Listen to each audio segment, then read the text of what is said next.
Please. Come on, he is great. There is none else.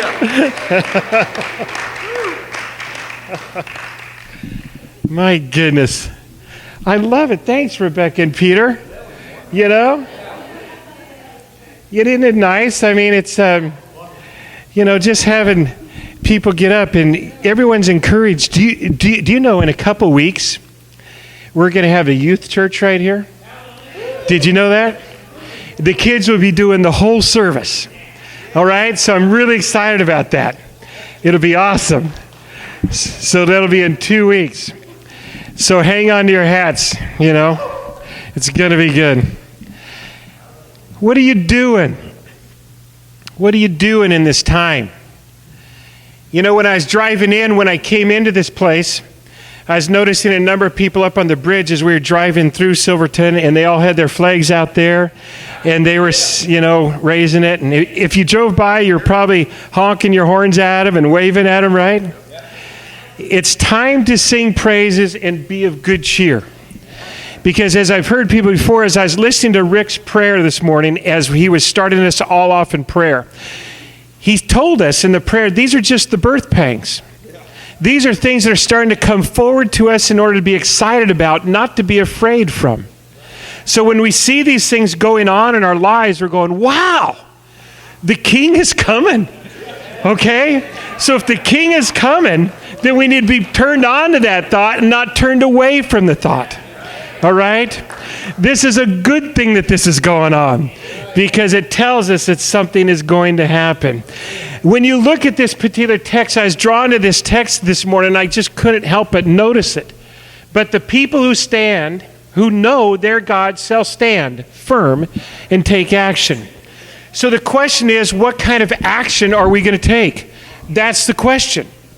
All right? And how do we stand firm in these end days? What do we do? How do we turn this around? But the people who know their God. Notice the three words that are the most critical part of that verse. Know their God. If you do not know him, you will not be able to stand. If you do not know him, you will not be firm. And if you do not know him, you cannot take action. That's the big difference. So in this particular time period, it's time for us to understand that concept. We need to be on our knees, praying constantly, lifting up one another, and knowing God personally on a personal level. Got it? Yeah. I'm wondering, there's a couple texts that I want to have read here this morning. They're really important. I'm going to have someone read them for you. Come on up. This is so great. And I'm going to ask you guys to turn to Numbers 30, the first two verses, and then we're going to turn over to Matthew in 5. Okay, Matthew 5, and we're going to read in 32 to 37, right? Something like that? 33. Okay, so let's start with Numbers. I'll hold this up for you.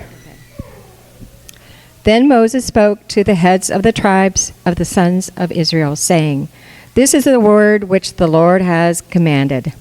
If a man makes a vow to the Lord or takes an oath to bind himself with a binding obligation, he shall not violate his word. He shall do according to all that proceeds out of his mouth." Let that sit in for a minute. Just let it sit in.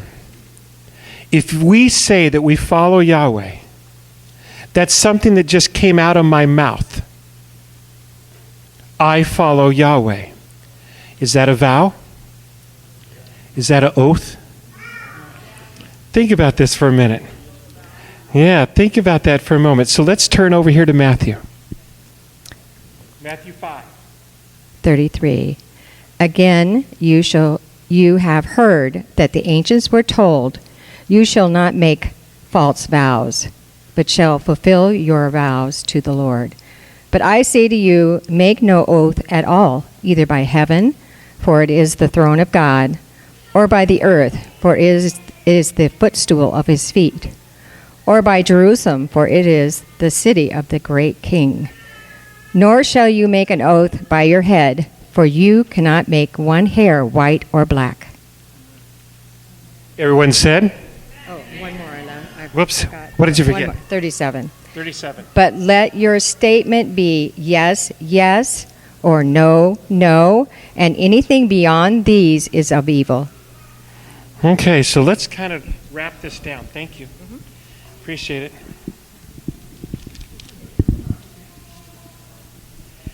I want us to look at this particular thing here. There's a number of lessons that we can pick up from Numbers 31. But before we get into some of these lessons that you're going to talk about in Midrash, I want you to just think about that oath thing for a minute. Most of the time in Numbers 30 and in Matthew, what precedes this commandment of oath-taking? It usually deals with the area of marriage. That's typically where it usually ends. But remember your first marriage covenant. What is our first marriage covenant? Yahweh. Okay? So that covenant happened all the way in Genesis, and it even happened in Sinai. So there's a marriage covenant that says, I am your God, and you are my right. So if I think of it in that term, then the person, the being, the creator that I follow is the King of Kings, Lord of Lords. There is no one else.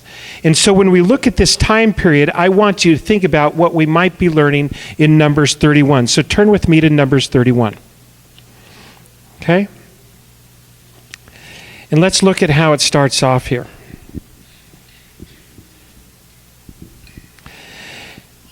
Numbers 31, then the Lord spoke to Moses, saying, take full vengeance for the sons of Israel on the Midianites. Afterward, you will be gathered to your people. Let that set in for a minute. Then Yahweh spoke to Moses, saying, take full vengeance for the sons of Israel on the whom? On the Midianites. Afterward, you will be gathered to your people. Is there anything that aligns with this today? Let's see if it does. In this particular picture, I want you to look at this. Why did Yahweh seek vengeance, and who is he seeking vengeance from? That's a very important question to ask of us. And kids, you might want to pay attention to this because the symbols and the emblems I'm showing you are things that are facing you in your modern day world. Okay? This is not past tense. This is present tense. So I want to bring you up to date on just a couple of items as we look at this. If you remember, as we head into this, the vengeance is being done on the Midianites because the Midianites brought Israel into worshiping whom? Baal of whom? Baal of Peor. Now we always want to go, well, who is Baal of Peor? Why is that such a big deal? Well, Baal Peor is found in this particular symbol. And if anyone knows the Baal of Peor is the Lord Commander of the house of Horus. The house of Horus. Now, if that name sounds familiar to you, it should, because that's a major Egyptian god. Small g. Okay? Small g. Horus is an Egyptian relic in the form of a falcon. Okay, and if you can see part of his eye here, and that's the formation of a falcon eye. In fact, that's the left eye. The triangle in back is actually the right eye as they form this thing. The left eye says this. This is the sun or the morning star representing power. Who else has the name of the morning star? And Lucifer. So I want you to think about this. The Baal of Peor, let's go back just a little bit. When Israel was brought into worship to Baal of Peor, let's put some reality into place, is the worship of Lucifer. Now it makes just a little bit more sense. The word Peor means to open. It's an opening. Now, if you actually think about this time, remember Balaam and Balak were at the top of a mountain looking through to Israel, and Israel was looking through to them. Israel's getting ready to go into Canaan. This is an opening for them to come into the land of Canaan. But there's something in the way. It's called the Baal of Peor. It's called Lucifer, who is trying to move Israel from worshiping Yahweh to worshiping him. He wants their oath to change. He wants their covenant to change.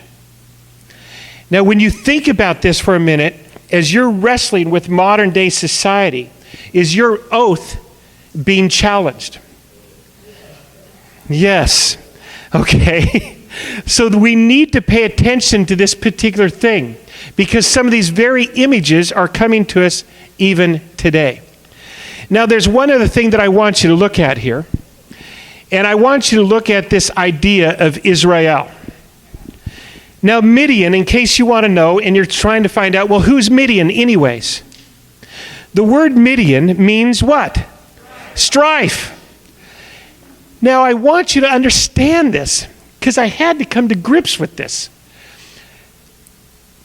Abraham, after his beloved died, married another woman. Her name was Keturah. She had the son, Midian. Got it? Now let's put these together. If we're thinking about it, Israel, whoops, I just knocked that out. See if you can put that on for me. Israel is facing relatives. Let's put this in a reality check. Israel are facing relatives. They're facing someone from the line of Abraham. Got it?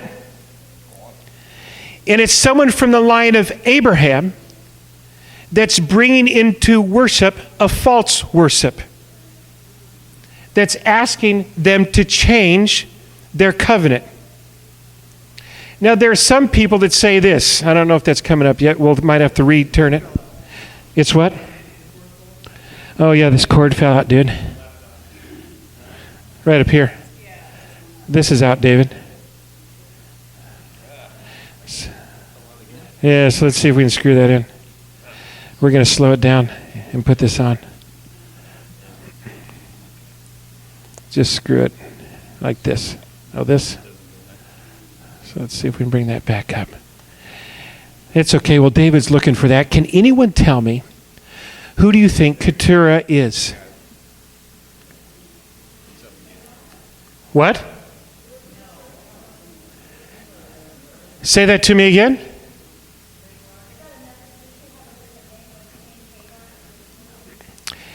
You know what? You're in line with a few rabbis who actually believe that. Okay? Yeah. The Keturah is found, we find her in Genesis 25:1, and Keturah means bound. Bound.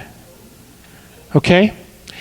And many of the rabbis, in fact, you can find that from Rabbi Yehuda in Midrash Rabbah 61:4.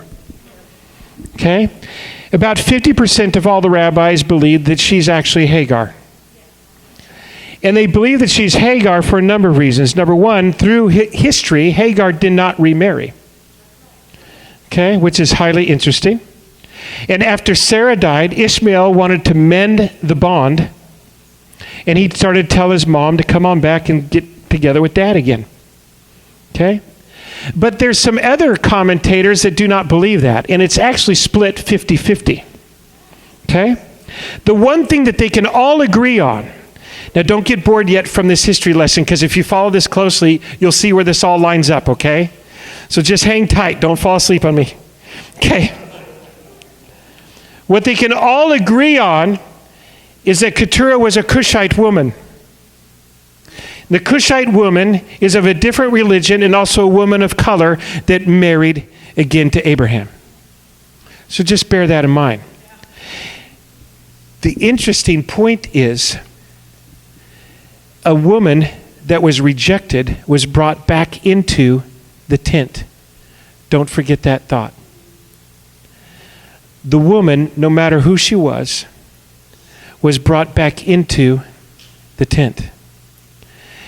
Now, when you go through the Midrash, pay really close attention to this, because some of you are going to look at this thing and you're going, well, man, the battle was awful. The Lord told them, the Israelites, to fight against the Midianites, their flesh and blood, and they were to kill all the bad women and then take the women that did not have relationships with men and keep them.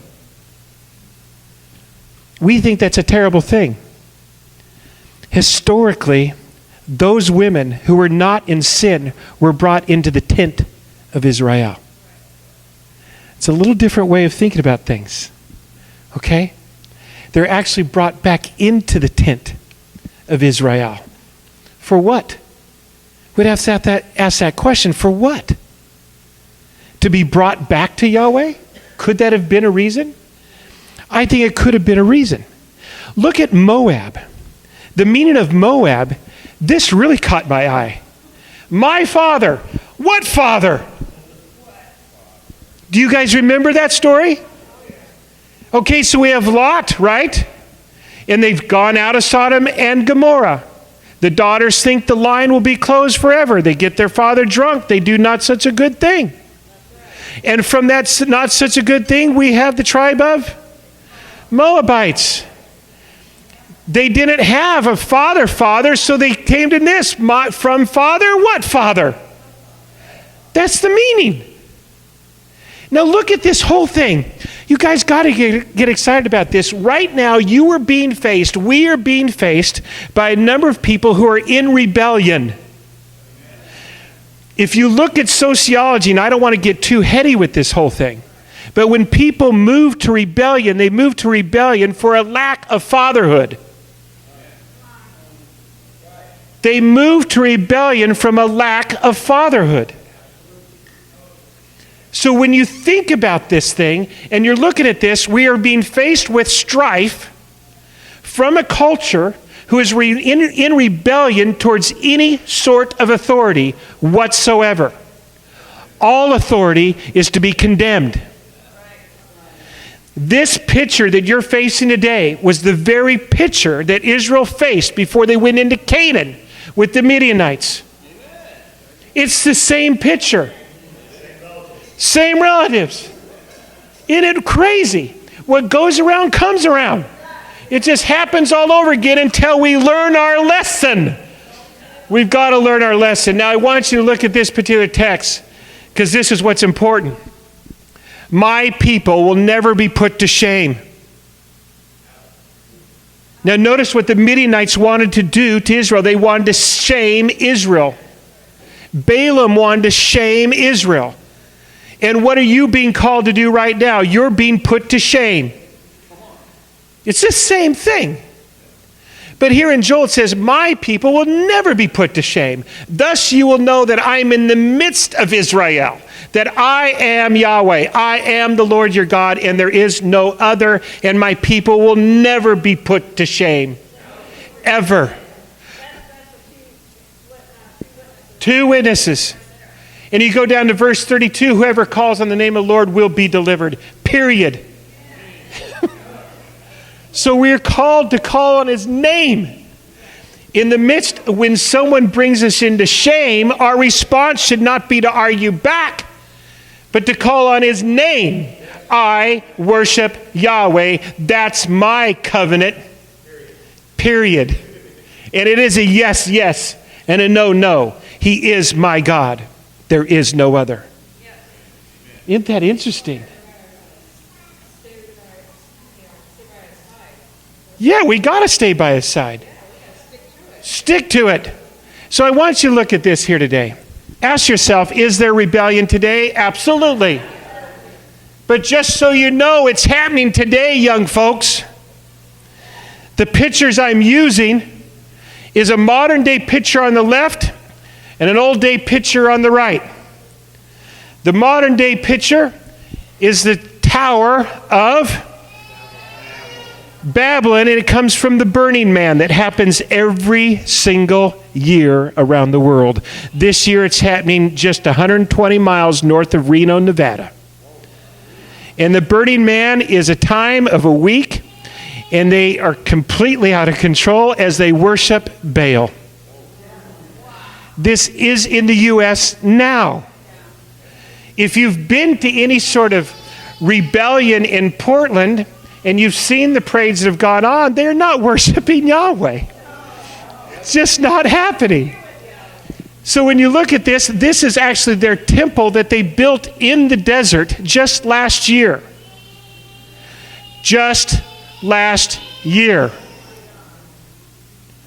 And here we have the Tower of Babel. Now, you guys, want you to really understand this. Babylon means confusion. Do you see confusion today? The synonyms of Babel mean bedlam, circus, madhouse, a 3-ring circus. Do you see that today? Now, there's one other thing I want you to see, because I want you to understand the Baal of Peor connection, which means to open. Okay? The Sumerian name of the city of Babylon, that means the gate of a deity. Look at the picture. The gate of a deity. Through production, drive, or propitiation, that means appeasement. How was Babel, how were the gods, how were the deities of Peor and Moloch, how were they appeased? Sacrifice. And it is by their children, as they put their children in front of this Baal. How are we worshiping Baal today? Abortion. And we're looking at millions. We have to turn from our wicked ways. We cannot continue to worship Baal of Peor. And when we are being faced with Babel in our midst, when we're being faced with confusion in our midst, we can move beyond confusion by worshiping the one and only God, Yahweh, the true God. Now again, I want you just to know that I'm not talking off the top of my head. Rebellion means what? Opposition to one in authority or dominance. Any authority. It's open, it's armed. It's open and armed. Are you seeing that today? And usually unsuccessful defiance or resistance to an established government, and I guarantee you this will be unsuccessful. Because when this defiance comes before Yahweh, it will be destroyed. Wow. The Bible defines it like this: rebellion is as the sin of witchcraft, and stubbornness is as iniquity and idolatry. Samuel says this. So if you're thinking about witchcraft and you're wondering why you can't get through to anybody when you're talking to them, it's because they're under something. They can't hear, they can't see, they can't understand. So even if I were to meet with a person with total reason, and in facts in front of them, what do they say? No, no, no. No, no, no. No, no, no.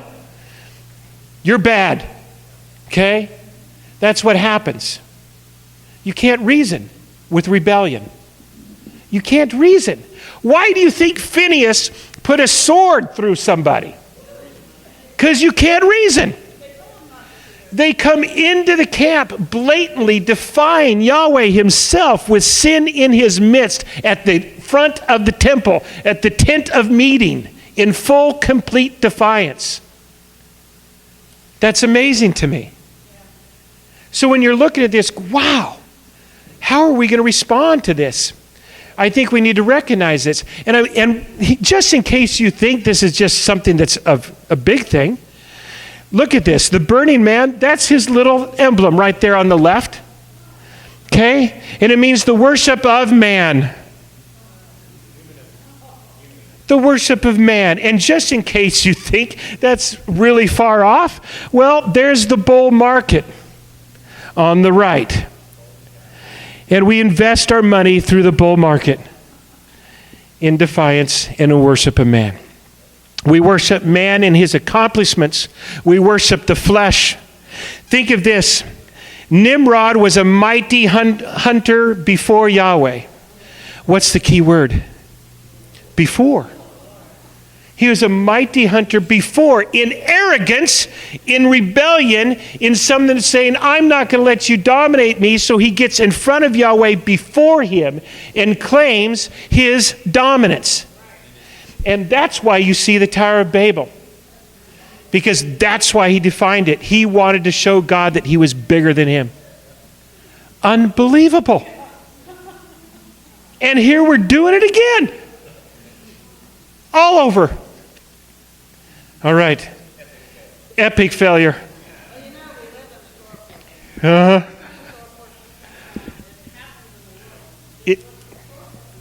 It does. Right on time. Right on schedule. Right on schedule. But this is what the Word tells us. This is what's exciting. Do not be conformed to this world, but be transformed by the renewing of your mind, that you may prove what is that good and acceptable and perfect will of God, Yahweh, our Redeemer. How do we do that? How do we not become conformed? What'd you say, David? Present ourselves as a living sacrifice before him. Take me, Father. Mold me. Move me. Create in me a new heart. Give me a new mind. Psalms 51. Create in me a clean heart and a new mind. It's time for us to change. We can't. I was on an interview the other day with Bonnie Harvey, and she reminded me of something, men, and it hit hard. Don't coddle sin.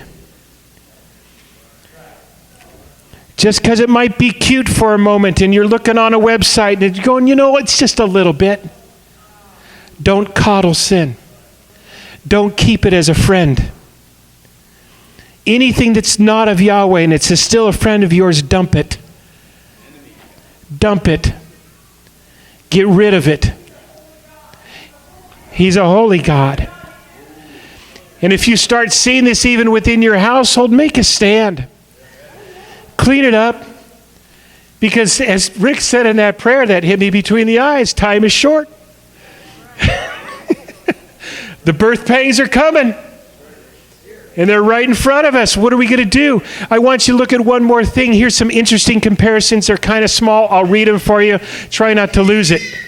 When I looked up Revelation, because Rick was saying the time is near, right? So I looked up Revelation. 144,000 are sealed. Yahweh's name is sealed on their foreheads. They sing a new song that nobody else knows. They're celibates. Why? Because they only have time to follow God. They don't have time necessarily to raise a family. These are people that are completely devoted 100% to Him and Him alone. So if I look at that, they follow the Lamb wherever He goes. After being sealed, this is the good news. There's a great multitude that might give us a hint as to what they actually do. If I'm singing a new song, I'm giving you the gospel. Okay? When we sing, we come into His praises, right? So if I'm singing those praises, I'm going to create a multitude. Would you agree? So I think I found out their chore. But what was interesting was when I compared it to Numbers. Now there's 12,000. 1,000 from each tribe. In Revelation, it's 12,000 from each tribe. But in this one, it's 1,000 from each tribe. Why? But they kill the kings of Midian and of Balaam. Interesting. They burn all the cities. What did the cities represent? Everything that was not of? You got it. They directed Moses to kill the women who brought shame into the camp. Now notice at first the men wanted to coddle that idea. Got it? Moses, come on, man. Let's just bring the women back in. And Moses going, no, they're the one that brought you into sin. Okay? So get rid of them. And any woman that has not brought you into sin, take them into your tent. Why should they now come into your tent? To learn of the Yahweh's ways and of His commands. No soldier was missing. Can you believe that? After all that work, like the 144,000 are sealed. No harm comes to them. Same with this. Isn't the parallels amazing? Told to take any woman who is not intimate, That's that whole thing of bringing them into the tent. What type of kingdom do you serve? See, here's that oath thing that we got to come around to. What is your yes, yes, and your no, no? Is it yes to this kingdom? If it's yes to this kingdom, then it's no, no to every other kingdom. Got it? We've got to start saying yes to this kingdom because he is the one who went down into Sheol, and he's the one that took the keys from Satan himself and redeemed us. That's amazing. He's already won. Now we just have to accept that victory and say, thank you for winning. Now I'm claiming myself to you, and I'm going to belong to you, and I'm going to follow you. Amazing. And when he comes back, he's coming back as the King of glory. And he'll take this world, he's going to turn it upside down. And he's going to say, follow me. Follow me. Man, I'm with Rick. I think I'm getting excited about this stuff. Right? So guys, as you enter into your Sabbath, hold these times preciously. We don't know what's going to happen by next week or the following week or the week after that. We have leaders and governors that are changing their mind every second. And some of us might be at home saying this. In fact, I was just listening to this with Monty Judah. He's going, what's it going to take? There's many people that are saying, you know what? My love is growing cold. I'll just stay home.